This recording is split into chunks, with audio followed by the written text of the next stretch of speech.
Hey Cubs fans, this episode is brought to you by J&K Beef Jerky, true American flavor. If you're looking for a legit go-to snack, this is it. J&K Beef Jerky is made from real cuts of beef and brisket, thick cut, full of bold flavor and actually satisfying. None of that thin, dry stuff. This is real, meaty jerky. They've got a variety of flavors too, from classic to sweet, spicy, and smoky.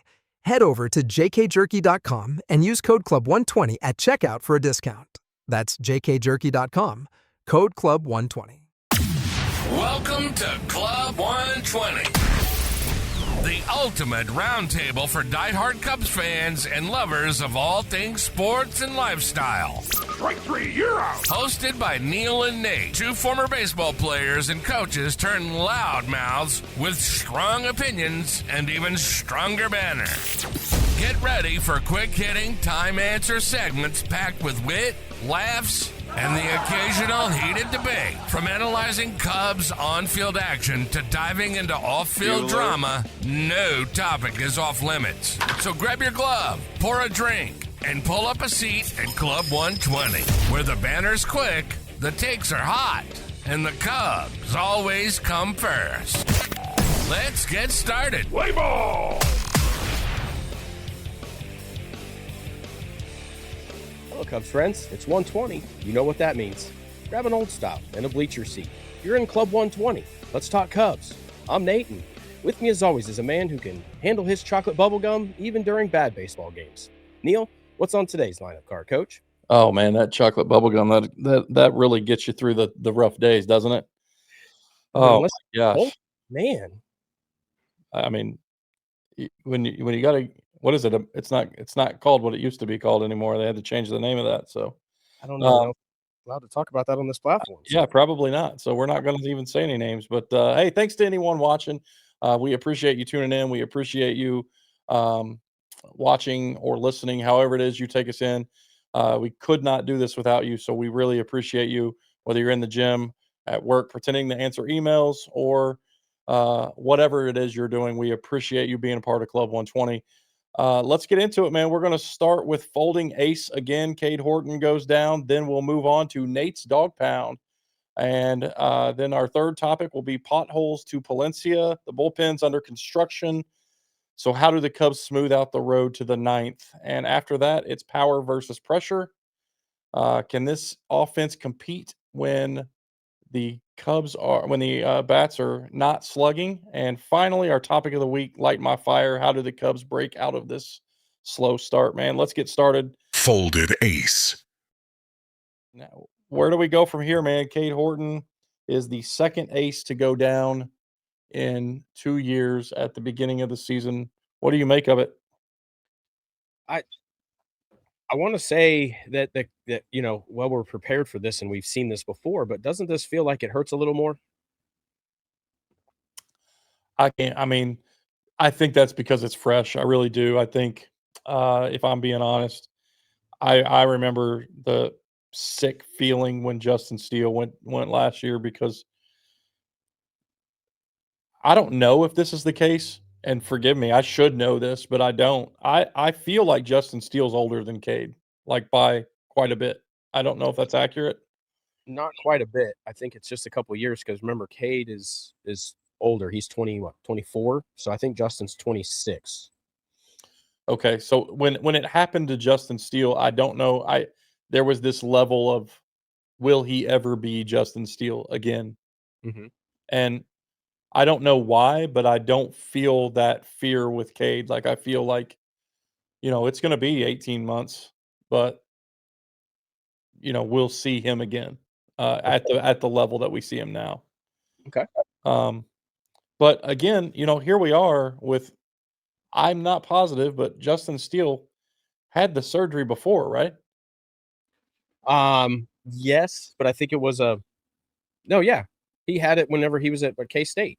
Yeah, so he had TJ, and then Cade Horton had TJ, and now they're both. I mean, this double whammy stuff, man, is getting old. I don't know what to say or what to do about it. I don't know that there is an answer, but I know that Greg Maddux never had to have it, but he never hit more than 91 either. That's true.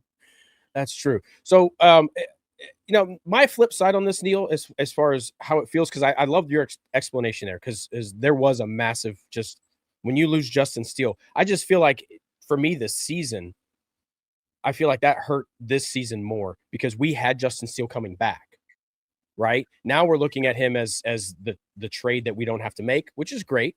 But last year we barked about a trade. We barked about everything that needed to be done. And what happened? Nothing happened. Even up until the deadline, it really wasn't terribly addressed. I mean, what did we bring in? Mike Soroka, I think was our answer to the final answer of who the starting pitcher was to replace that Justin Steele. Right. So I think we're going to stay the course. I don't know if we're going to have to push any chips in. Shout out to Colin Ray, who's at the time of taping is still dealing here in the 5th. Where would we be without him right now? I mean, 27 starts last year. 27. Yeah, I mean, but like you said, let's talk about him last year. Let's talk about Javi Assad yesterday. Ooh, there you go. I mean, foreshadowing, but these guys that are stepping up are huge, and hats again. Here we are again. Hats off to Jed, because we were first on the extend Jed bandwagon. I will die on that hill, but I think that having these guys around and in the system and sending them down or whatever it is, this has turned out to be huge, because if we didn't have these backup arms or whatever you want to call them, we'd be in a world of hurt right now. And I think that kind of answers my question to you: is how long do you stay patient before you become too passive? Well, I mean, I think with Justin Steele, I think you have a huge ability to be as patient as you would like to be, because you have Assad and Ray that can get you through the next 6 weeks, maybe 8 weeks until Steele's back. And then let's just say it's 10 to 12 weeks until Steele's full strength. So that's 15 starts. I mean, you split those between Ray and Assad, or you piggyback them, or however you go. I think that's available. My question here is this, though, because, we saw this last night with Assad. We're going to probably see it again here today with Ray, because he's not going to go deep. The piggyback approach. Does this move with losing Horton, and now you have Assad here, does that hurt the rotation or the bullpen more as far as, the short term is concerned? No, I don't think it hurts the rotation. Listen. We can get into we're going to get into the bullpen later. I don't think we need to waste any time on it in this segment. That's a whole nother issue, man. Like, what's going on in that bullpen? I don't know. I don't know what they're doing down there, but I need them to figure it out soon. Well, here's the where the taxing is because Colin Ray was Horton's piggyback, right? Or he was, he is the piggyback for somebody who doesn't get out of the fourth to early in the week, and so by design that's the case. Now he's going to be the starting guy, and same with Assad here. It looks like with Boyd out for a week or two, which that's another discussion that hopefully it's good, because he was nasty last time, and it's just hey, let's get him an extra week of rest, and maybe they're taking pages out of the Dodgers playbook, resting some guys early. So I mean, that's the only thing we can hope, Neil. We've seen this last year, and we freaked out for 4 months. So the good news is that we don't need to freak out, because we know we're not going to go tomorrow and make a trade. And we do know that we have a front office that isn't going to be reactionary. They are going to, let some chips fall where they may as far as how this dust will settle. And then there'll be a new game plan. Let's just hope that Justin Steele is the return of the Man of Steel. And if he is, then I think we'll be just fine by, mid-June, feeling really good about where we want to go, and not having to make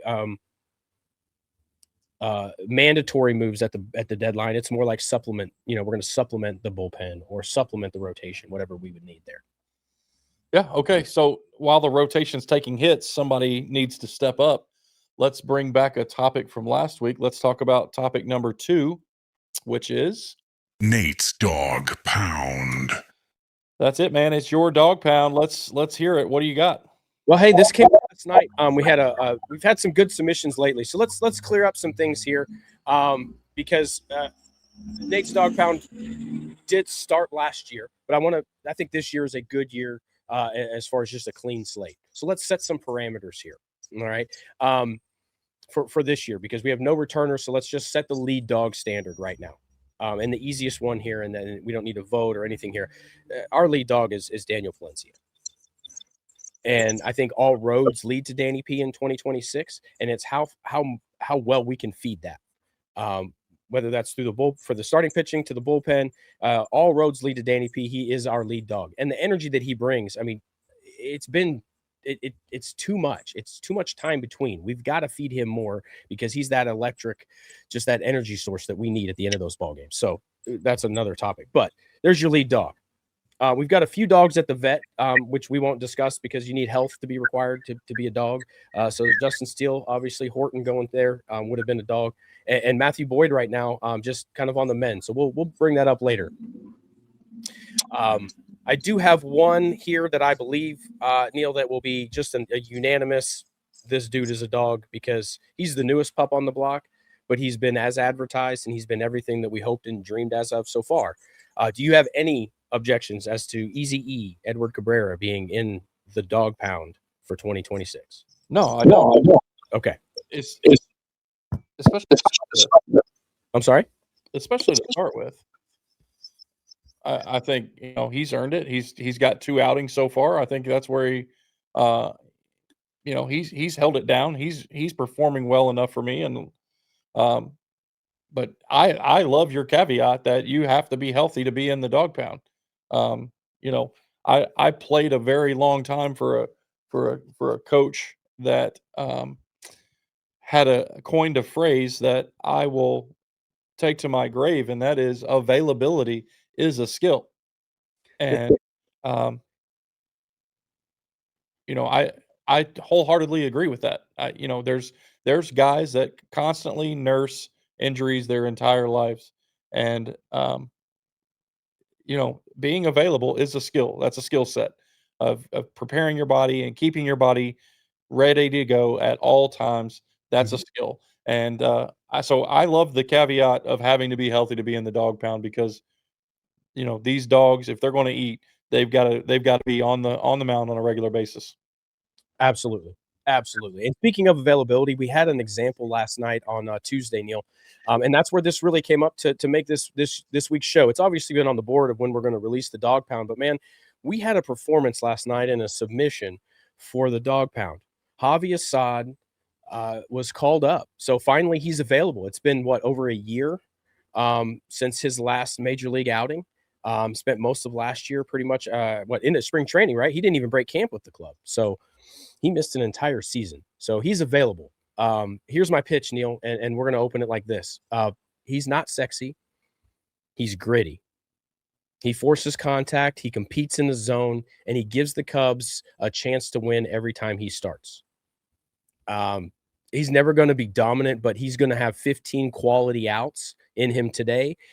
And as you talk about availability as a skill, being able to get those 15 outs is a skill because less than 50% of major league pitchers see that 16th out anyway these days, right? So he's going to give you 15 quality outs.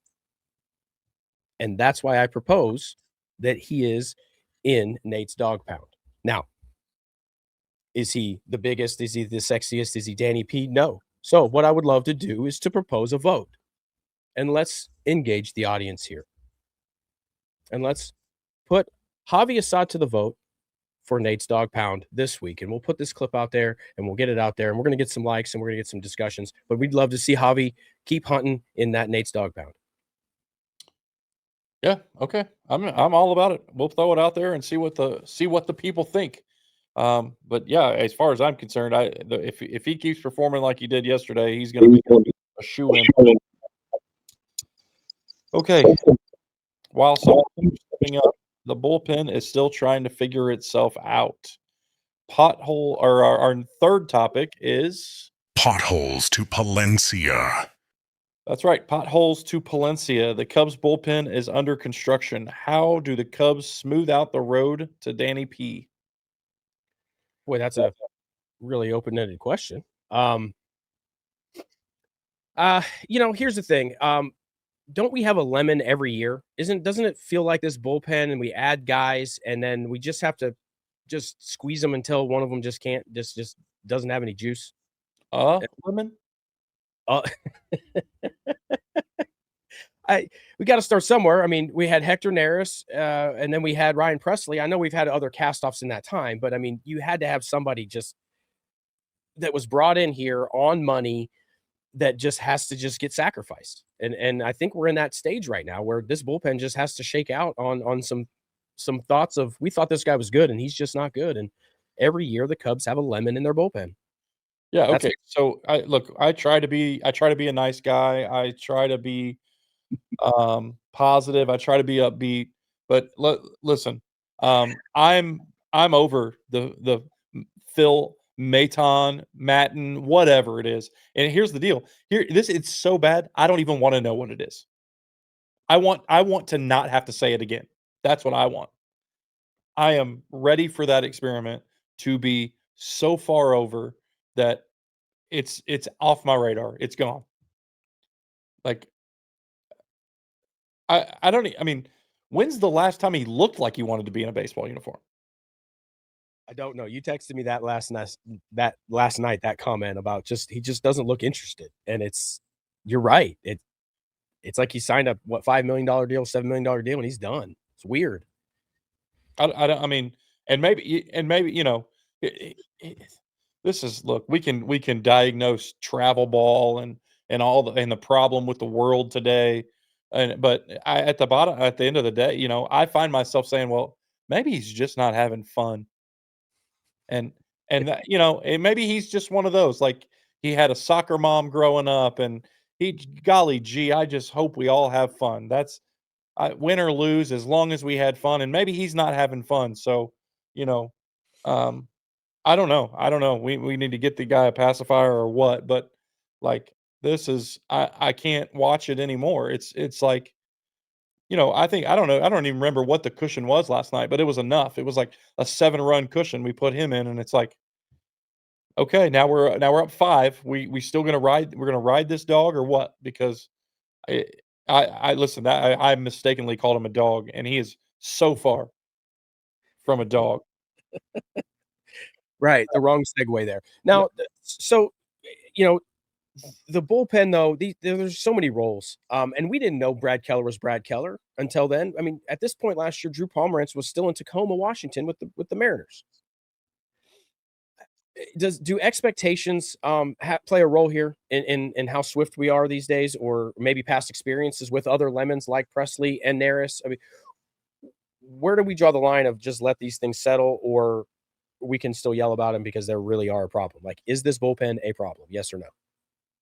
Yeah, I do think it is, because it's, like the topic of the title of the topic is potholes to Palencia. Like, can we even get to the guy? Like, and that's the beautiful part is I don't mind not getting to him when we're putting 7 or 8 runs on the board, but like when we're only scoring 4 runs, but we're down 7-4, we're not going to use Palencia, because why waste him in that situation? Right. Well, But and that's we went to the bullpen. We weren't down 7-4. We were up like 4-3. And a 1 month in now, not 1 month in. I guess it's been 8 weeks since we've named Palencia the closer since the beginning of spring training. We've had a couple weeks now of the season. Do you look at that role that he has now and wish that we wouldn't have named that yet and given him an opportunity to get early innings and just grow into that guy and just finally name him because he's just been the stopper in the 6th inning of important games in the last 2 weeks? no, he earned it, and I'll tell you, he earned it. He earned it with a Venezuela jersey on, pitching against the United States. He earned every ounce of being the Chicago Cubs closer. And the problem with him earning it is we haven't been good enough to show him off. And that's the, I hate to sound like it, because I do realize like we're only 11 games in. Like, I get it. But, you got this shiny toy down there. We want to play with it. Like, let's have a night game at Wrigley. Let's turn the lights out. Let's bring on the light show and let gasoline come in. You know what I'm saying? Sure. But we just haven't. So at this point, where we've got a shiny toy. Can we deploy him more now? I mean, we've named him the closer. Would it be bad if Craig went ahead and threw him out there in a 4-run ball game or a 3-run ball game where he could get a hold at least and use some leverage? Obviously, we haven't hit for nothing anyway, so let's be honest. We can talk about that. The potholes here are not just the bullpen. Oh no, and it's funny. This is another topic for another day, but all of those in favor of canning David Ross for Craig Counsell seem to be so quiet online lately. I don't know where they are. I wish they would stop hiding, because I'll be honest with you, I would love to have a chat on how it's going for you. Best manager in baseball, right? I mean, highest paid, certainly. I would love to know how that's panning out. It's an interesting theory because the trapper keeper wins. So, I mean, you can say what you want about his Wins in baseball. Milwaukee. It's all statistical. The scenarios are all statistical. He's going to lean on the trapper keeper. Well, it's his only defense, right? Like you can defend all kinds of things, but when you tie yourself to a doctrine, when you tie yourself to that book, that binder, and this is what we have built our entire business on, our entire baseball team and our organization on, they will fall on that. That's what they use as their sword as you want to come at them.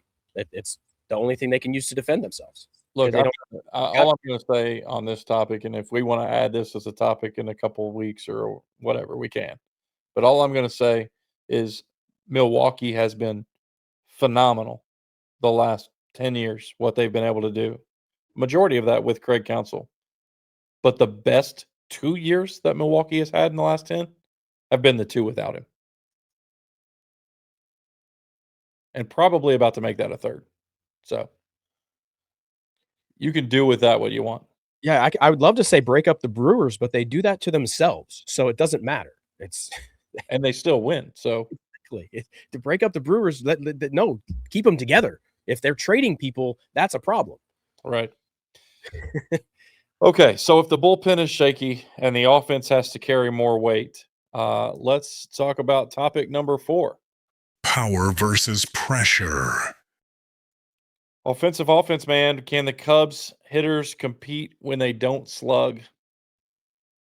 It's so hard. I know I foreshadow a lot of stuff here. If you understand what we do here, I foreshadow my anger through tweets, and then they end up in segments through the show. So this is a topic, though. It's a gem of gold because it's real. It's so hard to just earn 3 positive outcomes in a single major league inning. It's hard to get 3 positives before you get 3 outs. It just is. And if you do it station to station, you still haven't scored. You've got to steal a base somewhere. You've got to hit for extra bases. You have to steal bases. The walk is fine, but you got to run. You've got to get extra bases somewhere. 90 feet has to be stolen, and you can't steal first. And that's a problem. We just haven't right now. Neil, we're hitting 221 as a team, and it gets even better with runners in scoring position. It's 199. So, yeah, the offense is offensive, and this balanced offense is a joke. So, tell me how you can win consistently in the major leagues without hitting for power. Well, can I, the voiceover that starts our show does this thing that says that the takes are hot and that we're going to, have some debate. And that hasn't happened a lot, but I think it might right now because I wholeheartedly disagree with everything that you just said. Okay. And I'll be honest, before I saw this stat yesterday, I wouldn't have disagreed with you, but I do disagree with you now because prior to yesterday's game, so yesterday we won, I don't know what it was, 9-3 or something like that, 9-2 maybe, 7-2, I don't know. And today I think we've already watching right now, we put 6 runs up. But prior to Tuesday, so after Monday, the Cubs had the 3rd lowest batting average in all of baseball with runners on. Okay. But had the 3rd highest hard hit rate in all of baseball. Okay. And another coach that I had that had all of these one-liners always said, do you know what I'm going to say? Yeah, go ahead. Water always finds its level. Uh-huh. You don't have the third hardest or the third highest hard hit rate in baseball and nothing to show out for it without something leveling off. Like, it was always going to get better. Oh, I don't think that's correct. That's correct. But the fact that it is true, we just played 9 cold weather ball games, and we're going to play 9 more at least. And we're going to play hopefully 9 of them in October. If that's how we're going to play in October, I'm concerned because we struggle with pretty positive outcomes in an inning. We just don't manufacture runs. Yeah, that's a tired argument to me too. Like, I'm so overseeing that on social media that, oh, it's cold weather games and the offense just can't get going. It's cold. It's what? Can I ask a serious question? I'm being dead serious. Sure. Is the other team that we're playing not in the same freaking location? Right? No, Are they playing in cold weather also, or is it cold every other half inning? How's that work? Yeah, no, it's all cold. I'm just saying, if our expectations are to play in the cold, you have to be able to play good baseball. And we talked about this last year. We've talked about this ad nauseum together. You still have to play good baseball. Good baseball must be played. You can't just think you're going to hit it over the fence enough to make it work. And we just saw 9 games of that example. Yes, we didn't have say. Did we have our most powerful lineup? No. I 100% agree with you. But I'm also like, I saw it on the flip side. I saw somebody arguing for Phil, whatever his name is, arguing that, well, he's just not getting the spin rate in the break because it's cold. Like, the other pitchers are also throwing in the cold. I just want to be clear that the other team who we're playing is playing in the same weather on the same mound with the same conditions. Yeah, I mean, the Nationals seemed like they didn't care. They hit plenty out. Right. I mean, again, same argument, same field, same weather, same everything. We're not hitting them out, and they are. This balanced lineup does not have a 6'5" dude just ready to just rake every 3 innings. Sorry, we're balanced, but I think we've been hitting we don't score. We don't, but we've been hitting the ball on the screws, and I think the last 2 games we're starting to see some fruits of our labors. I really do. I think the offense is going to be fine. I think the offense is going to be fine. I think what's in my mind, you and I had this discussion. What, Monday or Tuesday? Like, what's the one problem in your mind? And what's the one thing you don't want to complain about or something like that? I can't remember what you said. And to me, it was the offense was going to be fine. Like, we're hitting the piss out of the ball. We're just hitting it at them. Yeah. Hit it where they ain't. There's plenty of green out there. Find it. Yeah, that's what you're supposed to do. You're a professional. Let's go. Find some green. I mean, look, some of this is the frustration here from offense is execution, and a lot of it is just some passive accounts on swinging and moving runners, taking care of some things. I mean, some of these games we know that we lost it in the 5th or 6th inning when we had bad baseball happen, and it was just bad offensive baseball. Runners on 2nd and 3rd and no outs, and you do not score. In fact, the only thing you do is not even get a ball in play. 2 foul balls and a strikeout. Like, insane levels of bad baseball, right? I mean, that's the stuff that kills offenses. That's the stuff that kills an entire series. You can just lose it all because you just stop playing good baseball. I'm not asking to sacrifice bunt 3 times a game and give up 2 to 3 innings a night in free outs. But hitters hit, man, and you got to be a hitter. And sometimes you just got to find some green out there. And I know, but to me, sometimes I think they just go all or nothing, and that's the worst approach you can have. Your name is shortstop. You shouldn't be going all or nothing. We need you to go backside here with a runner on second base. Just be a good hitter, and that's what frustrates me the most. So, yeah, okay. So that brings us to the biggest issue so far. Our final topic. Topic of the week. Light my fire. That's it, man. How do the Cubs break out from this muddling start? If you're Craig, and I hate you, what's your answer? Well, Neil, it's a really good question. What we're really doing is waiting. The WBC created a lag here in about 15 to 20 games. And so what we're doing is we're just still trying to get our sea legs. What do you think about our theory? Don't say our theory, because that is not our theory. Again, there are plenty of other teams who had guys on WBC rosters that are doing just fine. I'm not buying it. I'm selling. Okay. So then what's the one thing that could ignite this team right now then? I don't think this team is not ignited. I think, you said the word earlier.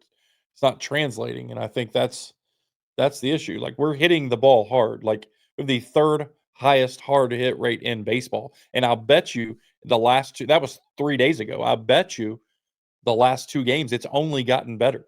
We might be first or second now in hard hit balls, and those are going to fall. That's going to work out. Baseball is what makes me love the game so much is because it's not fair. Like the team who hits the ball the hardest most often has nothing to show for it. And how fun is that? Like, Yeah. I mean, that's that you title every episode, and your title for this episode is baseball is fun. And it's not just fun, it's funny. Like, it's funny the way things work out. Or don't work. Do you subscribe to the motion creates emotion and emotion can create motion theory? Yeah, and you said it last night. You and I were texting back and forth during the game, and that it was 100% exact. When did we take off last night? When Pete got on base and he did what Pete does. He just creates chaos. Yep. He creates chaos. They start kicking the ball around. They throw it in the outfield. He gets an extra base. And then all of a sudden, what do you know? We're hitting balls hard, and they fall in, and now we're putting up 5 runs. And then you get a shutdown inning. Yep. Right. And then it just, there you go. And that's there. I think there's a couple of things, and you pointed it out. So when you talk about motion, emotion, what ignites this team, PCA is an ignition switch for this team, right? A clean bullpen or a clean path to Danny Palencia. That's like, at this point, that just feels amazing. I don't know what it feels like because we haven't done it yet, but it just feels like when we get that down, right, that's going to feel like just a fire moment that we've finally figured some things out. And one other one I wrote down that could ignite this team right now for me is Seiya's first home run. Because I think we've seen that we've missed some bop in the last couple of weeks, and he's the kind of guy that just he shows up every single day, and he's a threat to bop. And I think he changes that lineup. And so hopefully, is it true that he will be back this weekend? Friday, I believe. Boy, I tell you what, if he joins the Friday 120 club, and I mean, that place is going to go nuts. And I don't know if you saw this yesterday, but we dodged the Rays ace by a paternity leave. Yeah. And we are going to dodge Paul Skeens as well. Oh, he pitched last night. Okay. Or maybe he's pitching tonight. I don't know. Keller threw today. Mitch Keller threw today for them. I saw that. I was watching that game earlier. Okay, well, Skeens must have thrown last night. So, yeah, I think like almost every ace across the game was throwing last night. So, Skeens is not going to be available while Friday, Saturday, or Sunday. Which, based on his first outing, I don't know if that's a good thing. Well, that outing was also like there was 4 unearned runs on top of that. It was probably let me guess. It was probably cold, wasn't it? Well, the center fielder just didn't make 2 plays. It's like brutally. Like ran in when it was going over his head. It was some fun. Okay, so let me ask you before we wrap up the show and finish. I do have a question here. Um, do you think, and this is, I mean, I know we've gone back and forth on this, but do you think this is a slump, or do you think this is this team's identity showing up 10 games in? No, I think you made a really solid point that these line drive hitters are just hitting it right at people, and eventually some things are going to look a little different, and maybe they start going out, or they start, finding where the green is. We knew that this was going to be a good balanced lineup, so I can whine about it all I want, and them not hitting, and it's frustrating to get 3 positive outcomes and all that, but we're going to score plenty of runs. We're going to hit plenty of home runs. So it's the emotion and the motion behind it, Neil. Honestly, you didn't feel that fire. You didn't, like last year. There was chaos from the beginning, from Japan, and then coming back, and how we started that season. It seemed like we were breaking up double plays on the run. We were stealing bags. We were putting up 8 to 9 runs a game, and we just started this year like it was scrimmages and practices, and we're just still trying to grind out our at bats and get our foot down in our timing, and it just didn't feel like. It just didn't have that feel until these last couple of days here. This is nice, another 6 runs today. They're still going here, but so 15 plus runs in 2 games. So I feel like the offense is turning. There's some ignition there, and they haven't lost a lot of wind in the sails to Horton yet. So I think you won't feel that for maybe another 3 or 4 weeks. So we've just got to stay strong and get through that, because losing him is going to hurt every 5th day. It's going to hurt. We just have to keep rowing. Yeah, I mean, again, I hate to disagree with you the entire show, but we started the Cubs in 2025 started 2-4, so I don't have, but Tokyo was good for the game, so I don't know. I don't think you can read much into the first 10 games or whatever, but I do think I like the way we're making contact, and I love that we're starting to string some games together now. Like, I mean, it's the 6th inning. I hope we can hang on here, but I would assume that we will. But let's, thoughts and prayers. And let's, while we're talking about thoughts and prayers, let's make sure we're all thinking about Ian Happ's heel and Matthew Boyd's bicep. Let's striking out 10. That's a heavy load. That's a lot of swords, Coach. I knew he was going to be sore after that. I mean, that's a lot of swords. Yeah. So, okay. Well, then only strike out 7 and be available in 5 days. How about that? Look, I'll take it. If he's gonna throw every 10 days, I'll take it. All right. Well, that's all for us. Thanks so much for tuning in. Thanks for listening. Thanks for watching. However it is you take us in. Thanks for following along. Please like, please follow, please subscribe, please comment. And we hope to see you at Wrigley soon. It is follow us on all social media at Club 120 Show, or visit us online, www.club120show.com. That's all for us. Go Cubs, go. Go Cubs, go.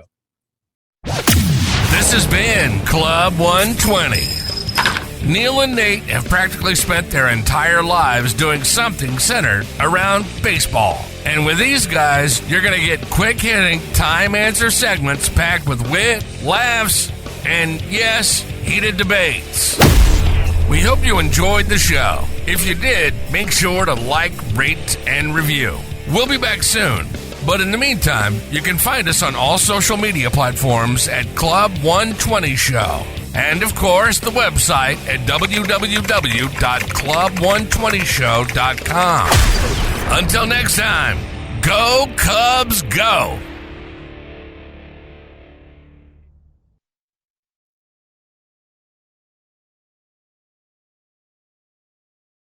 This podcast was produced and recorded by Vocal Media Solutions. Unauthorized reproduction or redistribution without written consent is strictly prohibited. Interested in launching your own show? Visit vocalmediasolutions.com to get started.